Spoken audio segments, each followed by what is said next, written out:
Hello friends and welcome. This is episode 4 of Journey into Fandom, a podcast where I have guests on to discuss what fandoms and communities they're a part of, what their experience has been, what the memes are, and how toxic or wholesome it is. Oftentimes my guests will talk about something I have zero experience with, so I'm learning as we go. I'm your host, Karis Lunn, and today on the show we have Vaughn on to talk about the wonderful world of Star Wars. Vaughn talked about what her experience was as a woman in the fandom, the generational culture of Star Wars, and how the fans view and treat those involved in Star Wars. Now, without any further ado, please join me on this journey into fandom.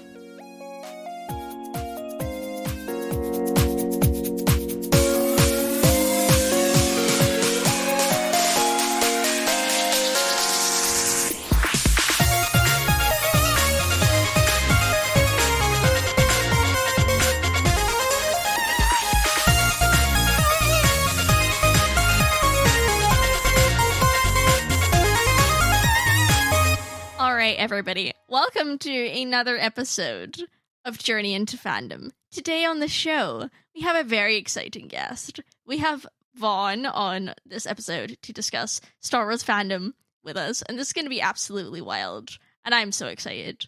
So, Vaughn, hello, how are you? Hello, I'm great. Thank you for having me. Of course, absolutely.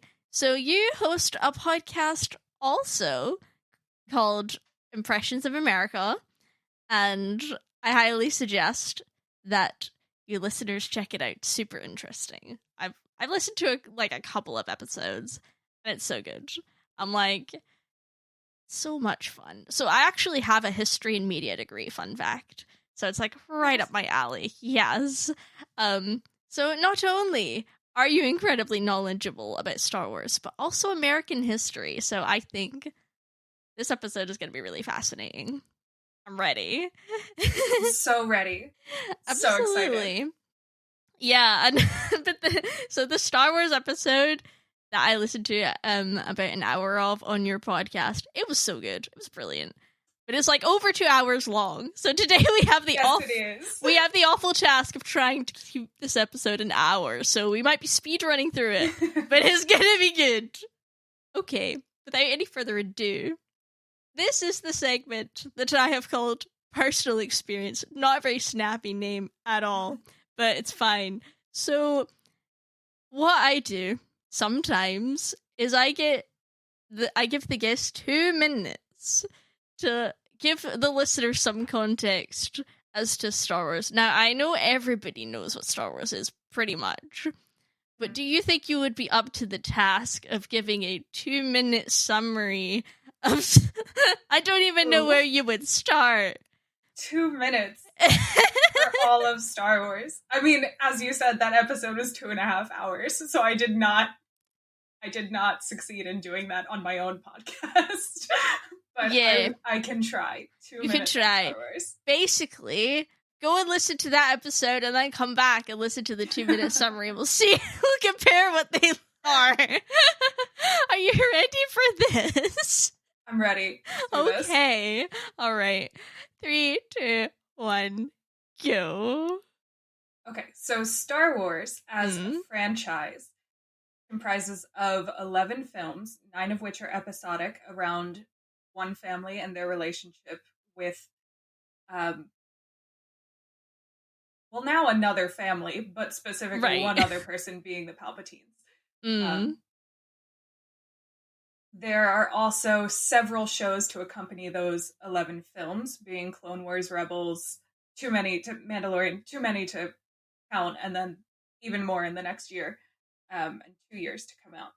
So Star Wars is this massive cultural property that started in 1977 as a film, being the first Star Wars Episode 4, A New Hope. And it has just grown incredibly. No one expected it to be this huge, but it's a massive cinematic universe in itself. Not to rival Marvel, but in its own right, it has kind of forged this path itself. It's about so many things, but largely largely it's about the kind of philosophy between good and evil, the light and the dark, how to conduct oneself with certain powers connected to nature, being the Force, and the inner relationships between people in this massive cinematic universe. And it comprises of everything from farmers on their own and how they interact with the land and other aliens and other peoples, to galactic senates and how to form an empire and whether one should form an empire, and all of these kind of political and philosophical questions that just make it this incredible 50 or so year product that we still get to enjoy now. Yeah. And that, you've got 3 seconds left, but yeah, you're done. It's great. Yeah. Lovely. Yes. That was beautiful. That was perfect. Thank you. I don't know how you could possibly summarize Star Wars in 2 minutes. I'm really sorry I did that to you, but it's a fun segment. So it was a challenge. Yeah. So tell me about your fandom journey. So, like, when did your love of Star Wars begin? Oh God, there are a few things that I could point to here, but yeah, one in particular is probably that when I was about like 7 or so, my dad and I went to this like multi-house yard sale kind of thing, and he gave me $10 and told me to go get whatever I wanted. And I saw the like iconic gold case for the it was like cardboard, but it was like the gold cardboard box for the original trilogy on VHS. And I asked the guy how much it was, and he said it was $20. And I was like, well, I only have 10. And I was like a little 7-year-old girl. And he was like, you know what? Just take it. That's fine. So he gave it to me for $10, and I went and showed my dad. And I was like so excited I got this, and my dad was like, I've never been prouder that you're my daughter. Like, that's how Star Wars became a thing for me. And then so cool. Like my grandfather, he sneakily bought me episode 2, Attack of the Clones, for my 8th birthday. And because my mom was like, I'm not buying it for you. We have enough Star Wars. We have 3 movies already. We don't need more, kind of thing, right? And my grandfather like covertly gave it to me, and he's like, don't tell your mom. So I've seen Attack of the Clones probably a million times. Like, it was my favorite film. So all of Star Wars has this very kind of sentimental value for me from a very young age.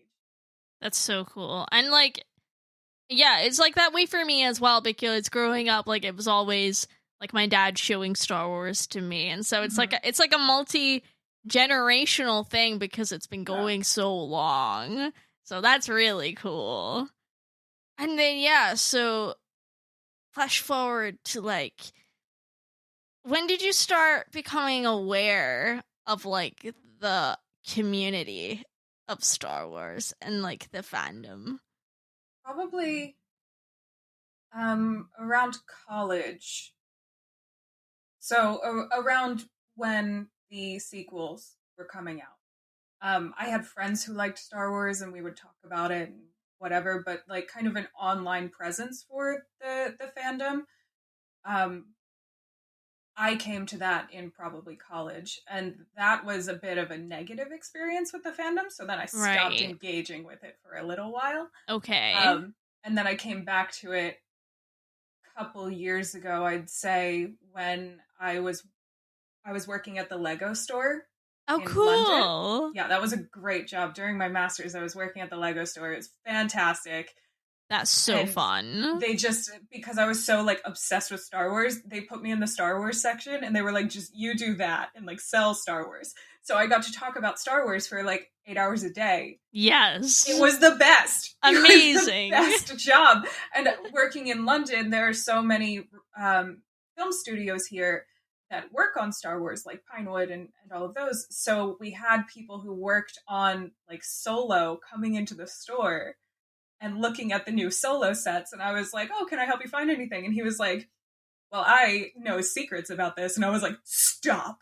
Like, what do you know? And he's like, I can't tell you. But we talked about it. Like, I remember this one guy, he worked on Solo. We talked about it for an hour and 45 minutes of my shift.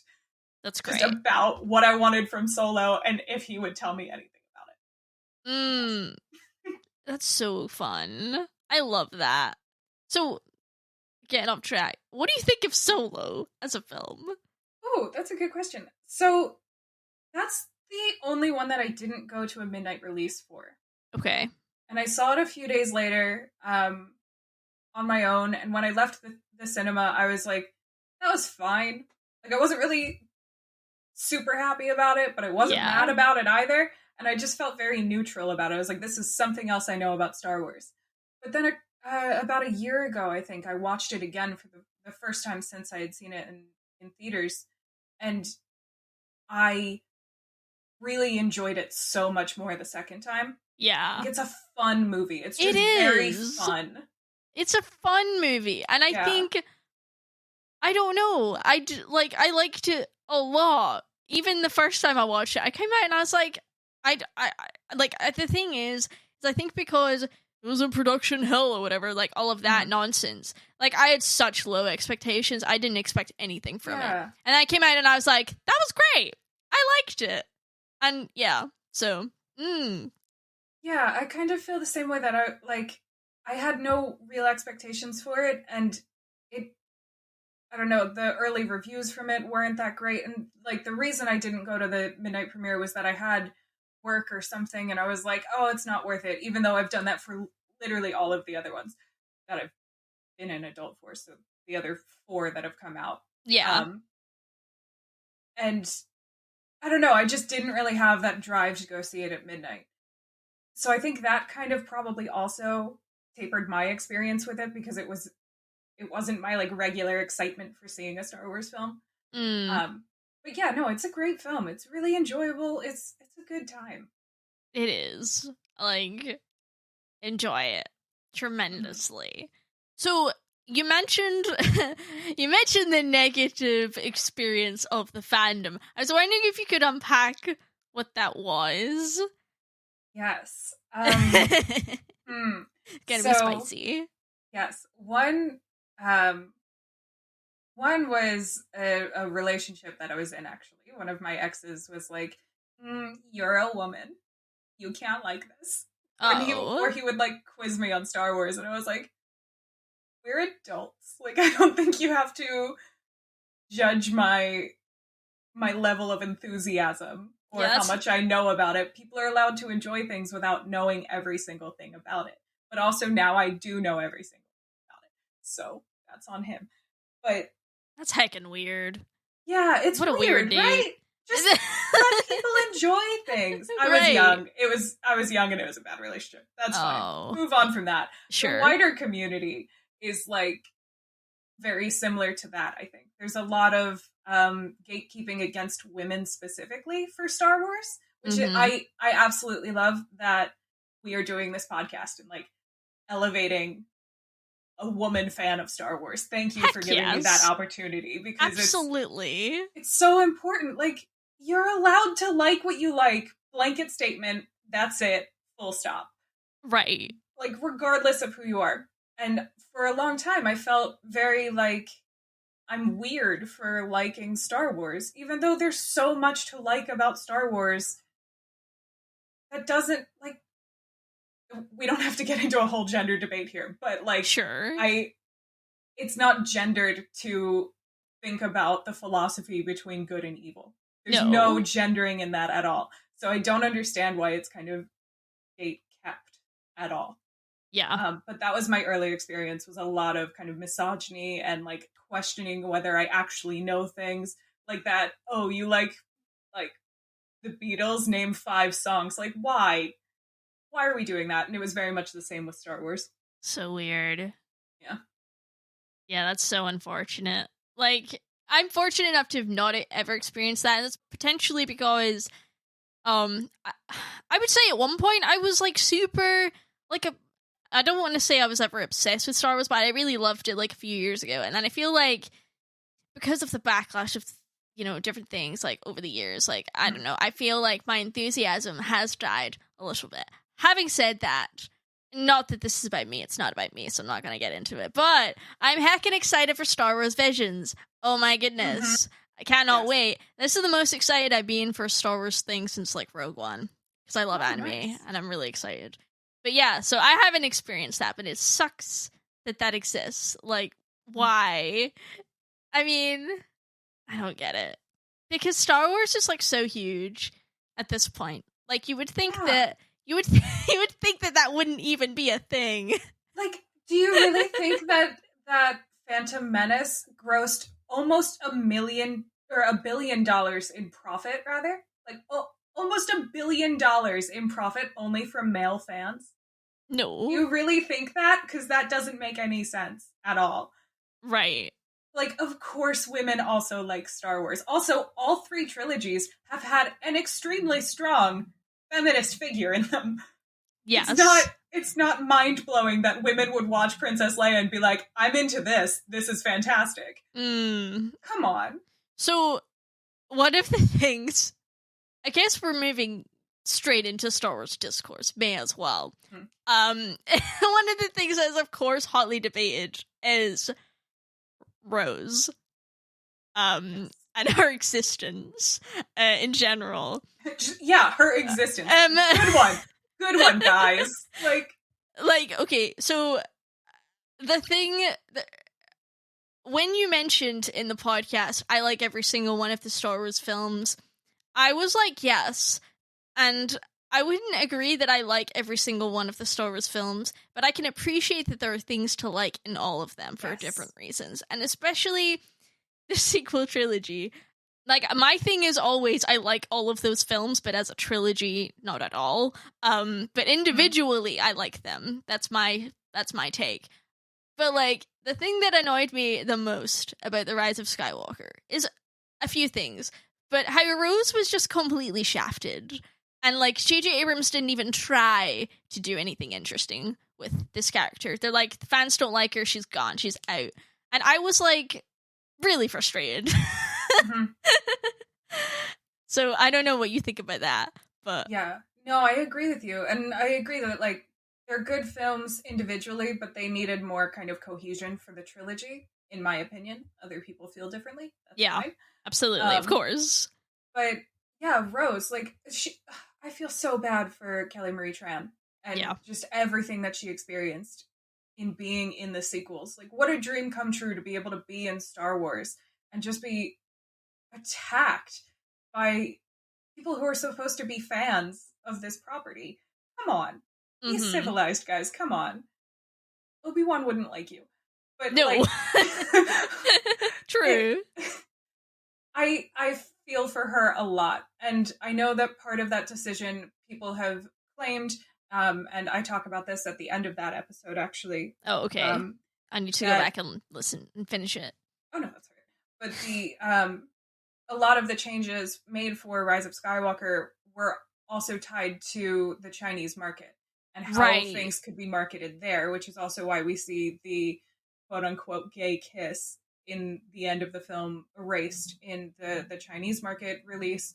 And interesting. Finn is, I believe, taken out of the poster for the release in China. So it's like decisions were made for a cultural market reason. And I think that is just a complete injustice to art, largely, but then also directly to Kelly Marie Tran. And her opportunity here to be in Star Wars. And Rose could have been a fantastic character and had such an integral part to the trilogy as a whole.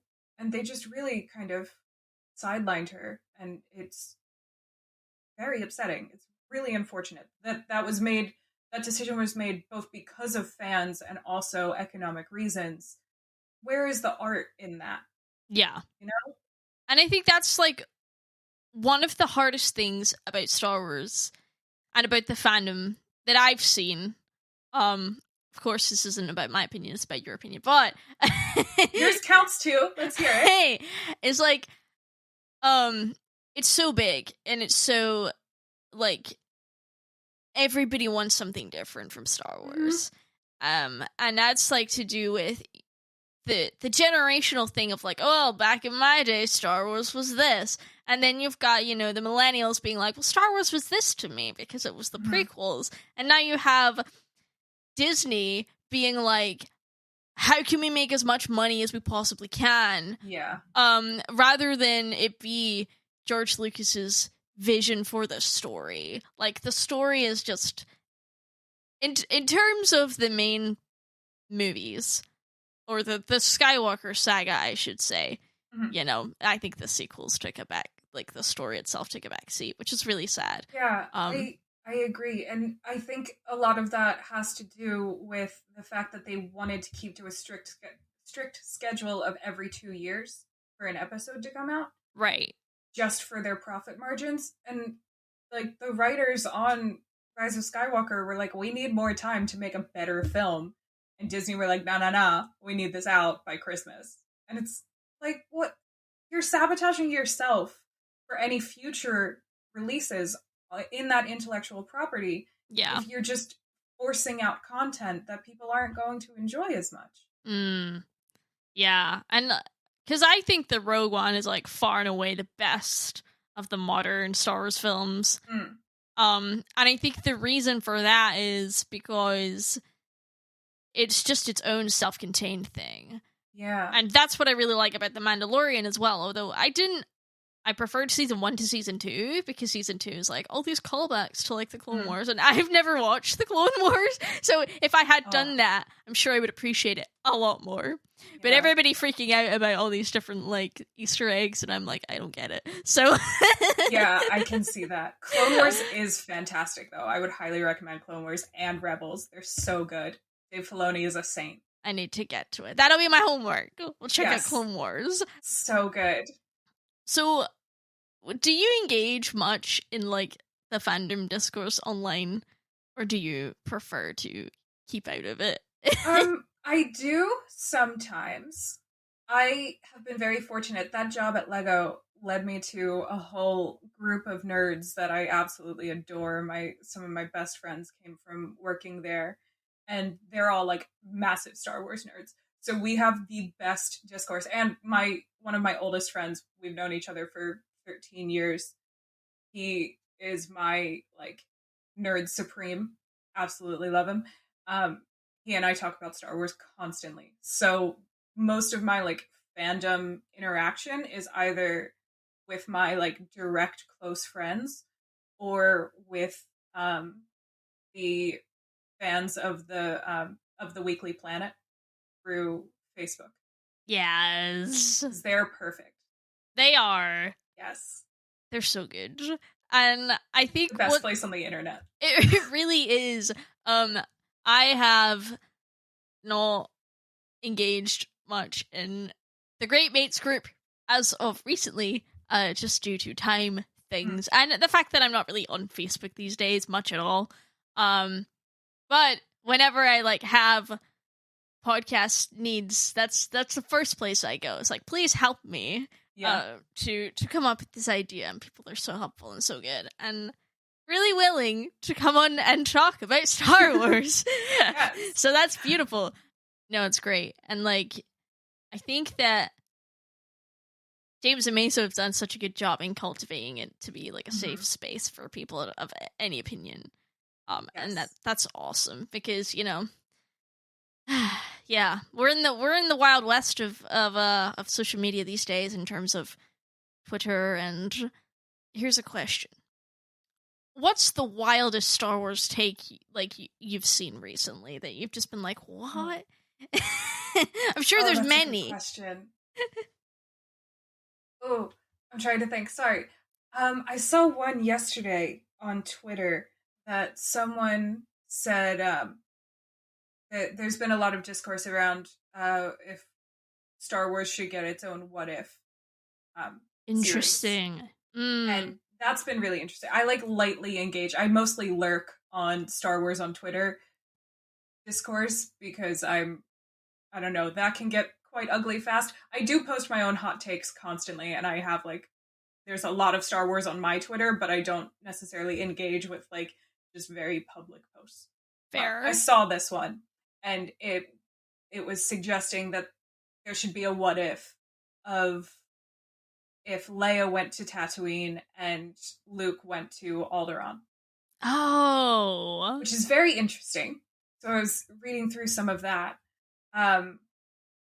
And someone said that Leia would have just died because she wouldn't have been able to survive in the desert. And I was like, what does that mean? What the hell? Like, I don't get it. Where is the justification for that? They were saying that she wouldn't have been tough enough to survive in the wilderness of Tatooine, all in quotes here.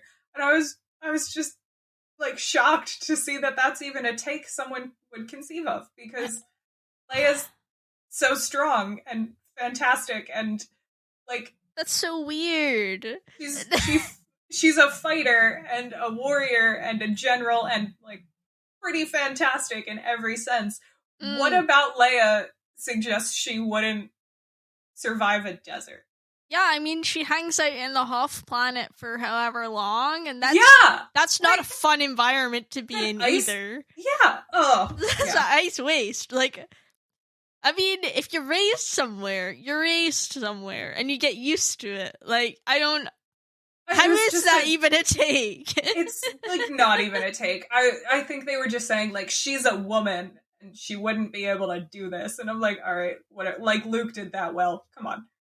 I mean, he was fine, but interesting. I don't know. It was just such a bad take. I was like, why are we doing this still? Why do we? Okay, so now this has got me thinking about how would that play out, because obviously Luke's whole thing, right, is that he wants to be a pilot, and then he gets more than he bargained for, right? Yeah. But that's never something that like Leia wants to do, really. So I'm kind of wondering how, would she be taking down the Death Star in maybe a different way? Like, I think she would be doing it in a different way, yeah. Yes, I'm just trying to think about what that would be. Interesting. And meanwhile, maybe Luke would be running away from his political duties to fly around, or I don't know. Oh yeah, no, that's probably the more interesting, because I feel like Leia would be fine. She would still be taking down the Death Star. She would find her way to like join the rebellion. Yeah. Probably wouldn't even need Obi-Wan to do it. Like she'd be fine. Yeah. But Luke, I think, would probably be a more interesting side of that story, because the Luke we know doesn't have any political ambitions. No.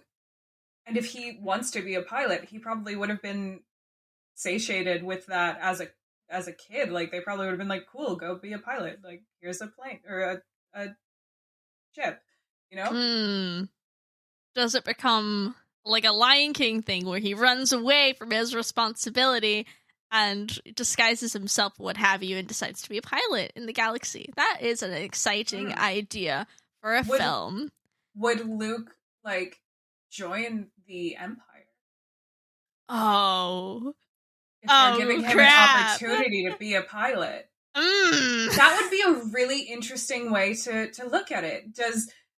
Do Luke and Leia meet because Luke is now on the Death Star working for the Empire? Yo. And then she changes his mind to be part of the rebellion.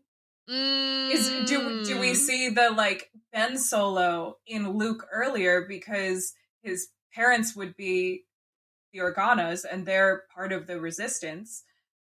So is there like that backlash between kind of teenage rebellion and his parents being in the Resistance?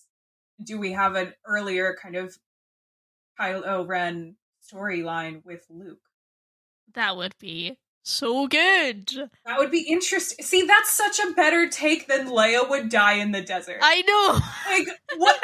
Come on. It took us like 4 minutes to come up with that. Come on. Yeah, beautiful. Oh, no. I want this to be a thing. Yeah, I want to explore Maybe we should write a fan fiction.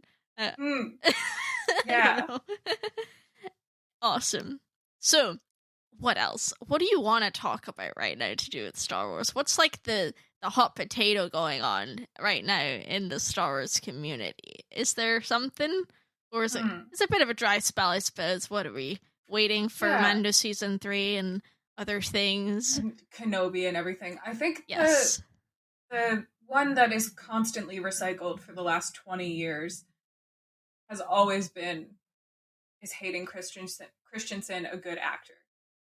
Right. And I feel so passionately about this, that he is a great actor in the Star Wars universe and that he portrays Anakin perfectly. But there's constantly that, like, rehash of this. Anakin can't flirt, and, like, he's such an awkward character, and Hayden Christensen made it worse. He's a teenager. Like, Yeah. he's 19 and he grew up as an enslaved person, and then later a monk who was told not to have emotions. Like, you don't think he's gonna have some kind of traumatic response to that? He's not going to be a socially normal person after the experiences that he's had. And he's a teenager trying to work through these very complex emotions of falling in love with someone, or what he perceives to be love, while everyone around him that he's been raised with, who took him away as a child from the only other person he ever loved, his mother. Yeah. And they've been telling him for 10 years that love is bad, and he needs to forget his mother, and he needs to forget his attachments, and he can't have any emotional kind of response to other people. And he's being told that these beautiful things he's feeling are bad. Yeah. And wrong. And it just, of course he's going to be socially stunted in a way. It just, interesting. I love Hayden Christensen as Anakin. I love Anakin. I will defend both of them to my dying day. I love them. Yeah, I can't say I've ever really, like, thought about it in that detailed idea of, like, well, of course he's like this. You know, considering all of the things that he's gone through in his life, and because he never really had, like, a father, I guess, growing up, did he? Yeah, he didn't. Yeah, apart from, like, Qui-Gon Jinn, who was obviously taken away from him, and then Obi-Wan, but because he was more of a similar age, I guess, they had, like, a sort of kind of rivalry, I suppose, or, you know, what have you. They were, I don't know. Brothers. Yes. So he never really had a stable kind of person to be like, yo, this is how you handle things. Yeah. So interesting. And I get frustrated by that too. Like, I will say that I don't love the first two films in the prequels. Like, I think that there's definitely merit in them. I think they need to exist in terms of the story, and I think that George Lucas does a beautiful job of it being a cohesive narrative of how did we get here, and it's great. I don't love them, but I will defend Rise of Skywalker all day. Not Rise of Skywalker. Revenge of the Sith. Yeah. Yes, that is one of my favorite, if not possibly my favorite Star Wars film. It's so good. Because not only is it a meme, it's just good. Like, yeah, it's such a good film. It's such a good film. My thing with the prequels, like, I do have a lot of sentimental value with them. But putting that aside, just looking at the task that George Lucas had in explaining what he wrote 30 years before, or 20 some years before, like, he had 3 films that he had to fill in to write a cohesive, as you say, kind of world that would logically lead into the Empire as we see it, with the villain that we see and the heroes that we see. And for doing that, like, writing any prequel is not an easy thing, especially with a property that people know so well, and making it across 3 films. That's you have to create an entire several storylines to make that work. And I think the prequels are just so well done in that respect, that he checks every box that makes the originals make sense. Like, they make sense on their own, but as a continuing property of the prequels, and also for the prequels to stand on their own, I think he does an exceptional job with them. Yeah, absolutely. And I think, like, it's hard for me to remember, like, to imagine what life was like before the prequels, because they've always been there. But for people who they were, you know, new coming out and things like that, and were already fans of the original trilogy, making Darth Vader a sympathetic character is amazing. And I think it's hard to appreciate that I mean, I guess Return of the Jedi, like, does that, and, like, the last few scenes, like, you have that redemption thing going on. But you don't see everything that led up to that moment in his whole life. And then the prequels come along and it's like, this is who Darth Vader is. And then you're like, okay, I get it. I understand the significance of that moment so much more now. And not just that, but many other things that happen in the original trilogy. So it gives it more weight, I think. And that's really cool, really impressive. And I think Star Wars does that a lot, kind of over and over again. It introduces new things and it's like, this is why this is significant. Yeah, I think they do an exceptional job with it, of making you care, first of all. And I know a lot of the discourse now is about, like, everything's fan service and we don't need every little thing explained. And I can definitely appreciate that argument. We don't need every little thing explained. But if Obi-Wan says in episode 4 that he fought with your father in the Clone Wars, and then there's going to be a prequel trilogy, of course you're going to explain the Clone Wars. And George Lucas conceived of a 3-trilogy kind of world for Star Wars before he wrote the first one. He was intending to do 9 films, starting in the middle, going back to the prequels, and then going forward to sequels. Like, that was always the plan for him. Yeah. So it's not like we have to explain everything now. That was literally the plan from day one. Yeah. Yeah. And if you're going to tell us about the Clone Wars in the films that well, and then also release the Clone Wars animated series and the subsequent just Clone Wars, and do it so well, like, Clone Wars is phenomenal. It is one of the best animated shows I have ever seen. It's just exquisite. Like, I love so much about it, not only because it's Star Wars or because it fits into and explains things within the films, but also because it is a world into itself. And Dave Filoni does an incredible job of building characters and introducing new characters and just thriving within this already existing universe and building his own interpretation of it that just melds so seamlessly with the rest. It's just so good. So yeah, I do want Clone Wars explained. I do want things explained if they're going to do it exquisitely, you know? Yes. That's awesome. Yeah. So, like, are there any specific Star Wars content creators that you follow or watch, whether they're like YouTubers or whoever? And do you think they do a good job of, like, representing the fandom? So the most that I really engage with, one would be kind of fan art on Instagram. And I follow so many that I don't actually know any of them by name. And I feel really bad about that because I'm just thinking I should have written down some names to recommend. That's okay. That's awesome. I can tweet them out. But yes, fan art on Instagram for Star Wars is always incredible. Like, it's just so beautiful. I really love it.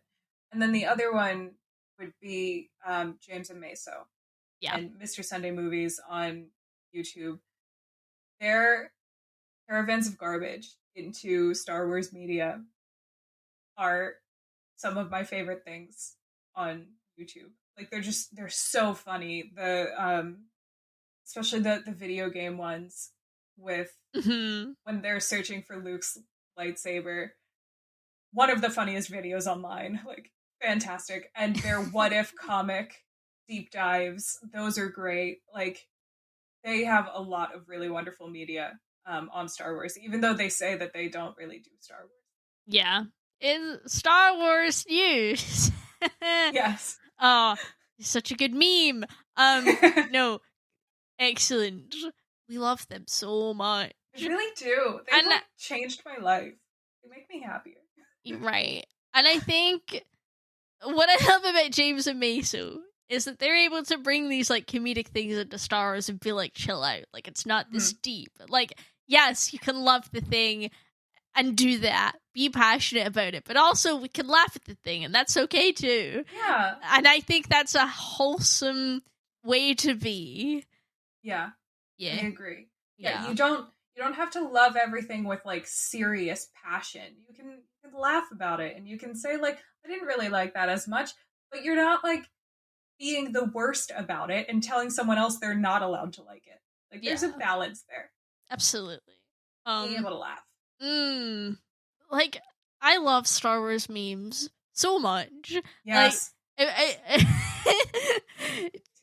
there's a lot of very I don't find hello there like that funny anymore because it's just like overdone all the time. But like when there's like a snappy new Star Wars meme, like a template, and I'm like, yes, I like it when people are able to keep them fresh. It's a good time. Have you ever seen the video and it's every Star Wars movie has the wrong name? Yes. That is a great video. It's a great video. The first time I watched it, I was like mind blown. Like, wow. It's really good. Yeah. I don't remember the order they do it in, but it really is. For anyone listening, you should definitely like give that a googs because it's fantastic. I'll put that in the show notes. So good. That's one of my favorite Star Wars videos. And the thing that's Darth Vader with Kid Anakin's voice, that's another one. Yes. Yeah. That's a great video. Also so good.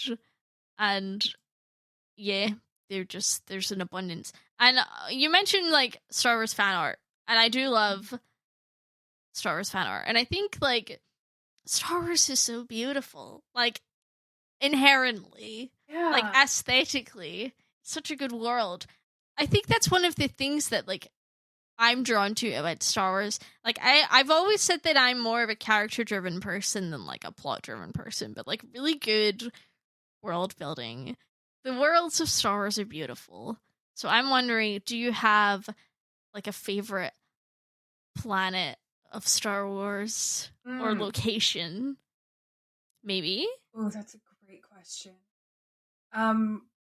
I absolutely agree with you that they're just the variety that they have of different places and like locations and everything are absolutely stunning. You can really tell it's a universe. It's not just one world kind of thing. They've put so much thought into the whole universe and what it would look like aesthetically and what it would sound like and how you would interact with it. It's really very brilliant. I think I really love the look of Umbara. We see a lot of Umbara in Clone Wars. There's like a 4 or 5 episode arc in, I believe, season 5, all set on Umbara, and the storyline of it is heartbreaking. But the just world of it is gorgeous. It's this like very vibrant jungle with like purples and like greens and blues and everything, but like there's a lot of purple and it's just a very gorgeous setting. So I think Umbara is probably the one I'm drawn to most. I also love Camino. Camino's a very cool design. Yes. I love that it's always raining. Camino is great. Mm-hmm. Yeah. I'm just looking up Umbara and I'm like, wow, this is a very beautiful looking place. It's stunning. It's really gorgeous. I really enjoyed, the color palette is awesome. So I gotta check this out. I need to watch it. You really, like, I'm not gonna tell you what to do, but like, you watch Clone Wars. Like, it's really good. Okay. We'll get to it in my life. So good. Maybe we'll have to do a part 2 after I've seen it. Yes. I don't know when that'll be. We'll get to it. We'll get there. Is there anything else you want to talk about in terms of Star Wars? We've still got a little bit of time. I want to make sure that we cover everything that you want to cover. I mean, I could talk about Star Wars forever. Yeah. I think one of the other things that I really love to highlight about Star Wars is something that you said earlier, actually, that Rogue One is its own self-contained film. Yeah. And I think that is so successful because Star Wars now is no longer just one thing.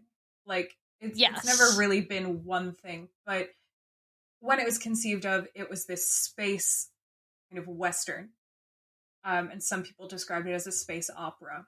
And that was its own genre to itself. Like, film really changed at that point to incorporate this new understanding of like the Cold War mentality of the space race and all of this kind of intrigue about space and what space looks like and feels like and sounds like.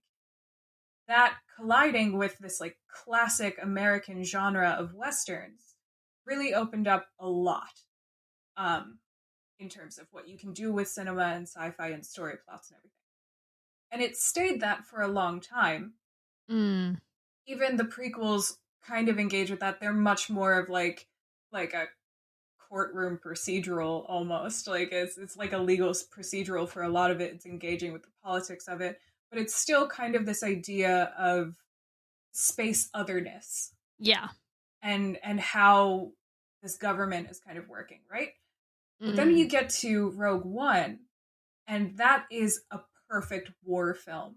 Like that is in the league of like Saving Private Ryan, because it is about a war, and it just captures war so well in this film, follows tropes of the war genre. It's a completely different thing, but still under the Star Wars name, and it works seamlessly with the rest of Star Wars. And Solo, you get a classic Western that's different from the space Western opera of original Star Wars. So that works on its own, too, as a different genre from the episodes. And I find that absolutely fascinating, that Star Wars as a franchise can branch into so many different genres within the same universe and still be successful. I don't know any other media that could really do that could break into so many different things. Like, The Last Jedi is like a spy film almost. It's a heist kind of thing, and they're in disguise going to this casino. It feels almost like a James Bond film in moments. Yeah, it does. But it still works. Like, Star Wars as a universe is just so versatile and successful in crossing these genre barriers. Yeah. And I love that. I find it deeply fascinating. So do I. Yeah, that's something that Star Wars does really well. And I think it's also ties in with the settings and the world building, the fact that there's so many, and you can just go to a new place and like this place has got a different feel. Yeah. And it can be, something else. And that's really exciting because and I just think the future of Star Wars is so exciting right now. Yeah. I keep coming back to Visions, but you don't understand. I'm so excited for Visions. Like, I just think because Japanese anime has inspired Star Wars in like so many ways. And so to see that like put to animation on that scale and have like real Japanese studios working on Star Wars thing is I can't even put it into words how like hyped I am for this. Because I watched the trailer and I was like, Studio Trigger, it's all over this. So good. You said you haven't watched Clone Wars, but have you seen the like 2 hours of the mini series? Or have you heard of it at all? I haven't. So that came out in, I believe, 2003, and it's been collated into just like 2 hours, like 2 1-hour segments, kind of the Clone Wars miniseries.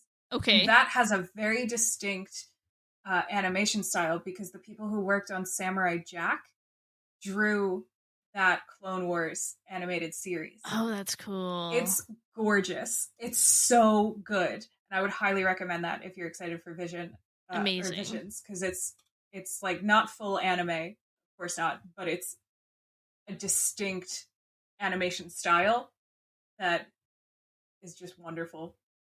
That sounds great. I'll have to look that up. Yeah. It's also much more manageable than watching the 7 series of Clone Wars.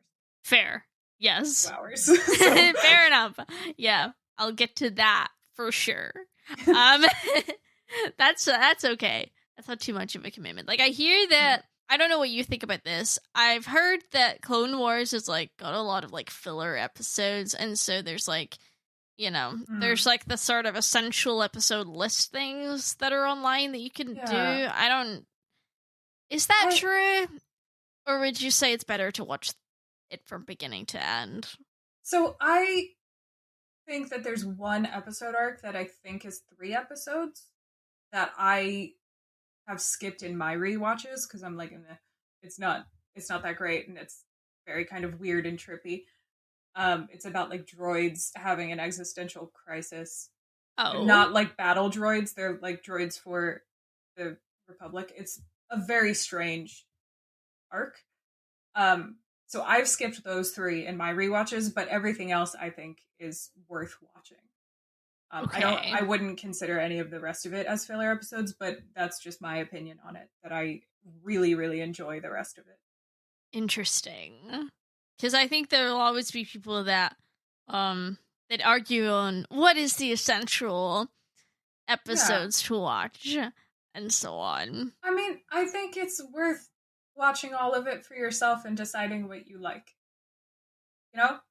Absolutely. Like if you want to do that. If you are looking specifically for just a breakdown of what is quote unquote essential, then like maybe follow, like cross-reference some of those lists and just make sure that you're getting all the good stuff. But if you have the time and you want to, I would definitely recommend watching all of it. Just to decide what's for you, because other people don't know what you like. That's right. That is true. Yeah, and I think that that's an important way to be, because I think that a lot of people decide they don't like something before they've even looked at it. Yeah.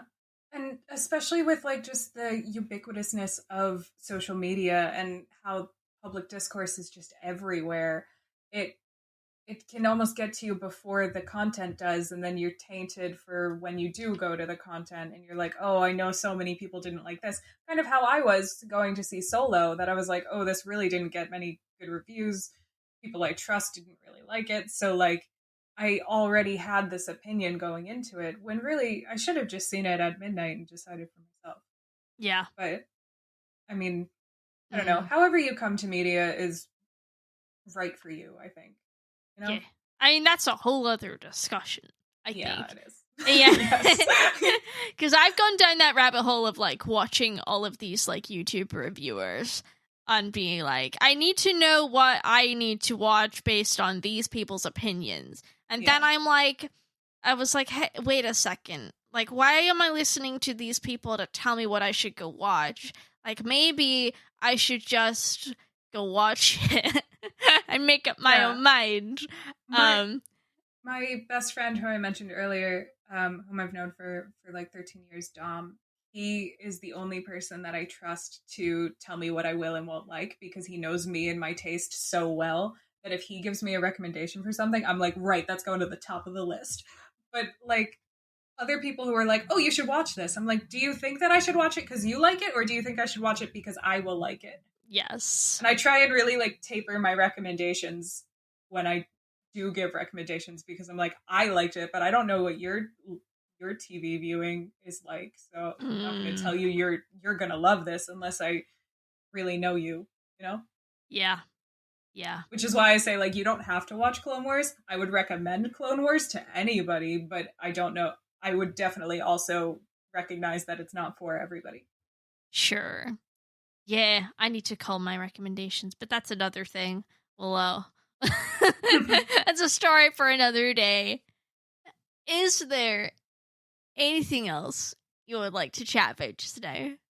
I think I would just plug again that Hayden Christensen is wonderful. Yes. And Anakin deserves love. Everybody deserves love. Of course. Particularly Anakin. And he's not flirting when he says that he doesn't like sand. He's admitting a trauma response to Padme, and that is a very brave thing for him to do, to be able to recognize within himself that he has traumatic associations with sand, and to be able to actually articulate that to somebody that he loves is a very powerful moment. And I love that it's in the films. It's not him flirting. He's flirting in the scene after, when they're in front of the fire, and he's quoting poetry to her. And that is top tier flirting. But the sand is not flirting. Good Just take. got my response. Yep. Thank you. Thank you for this. 10 out of 10 take right there. Mental health is important. It's important to talk about your feelings. Yes. And it's important to recognize when other people are doing so, like Anakin Skywalker. Yes. Good stuff. Mm-hmm. Well, thank you so much, Vaughn. I've learned so much. Thank you for having me. It was so much fun. Of course. And we'll have to have you back to talk about other things another time. Yes, I would love to. So please feel free to plug everything that you would like to. So I co-host a podcast called Impressions of America, which is on Twitter at USA Impressions. And I am on Twitter at gvaughnjoy. I don't think I have anything else to plug at the moment, but those are great. And you can get Impressions of America wherever you get podcasts. Excellent. Yeah, I highly suggest you look it up. It's good. Thank you so much. This episode was so good. I loved getting to nerd out with Vaughn, and I highly recommend the episode she did on Impressions of America, where she talked about Star Wars. It is wonderful and insightful. My name is Karis. You can follow Journey into Fandom on Twitter at j_into_fandom. I am at Carison Ford on Twitter. Please also join the official Discord for all my podcasts, Kingdom Mind, Retrospective, and Journey into Fandom. Thank you for listening. Bye.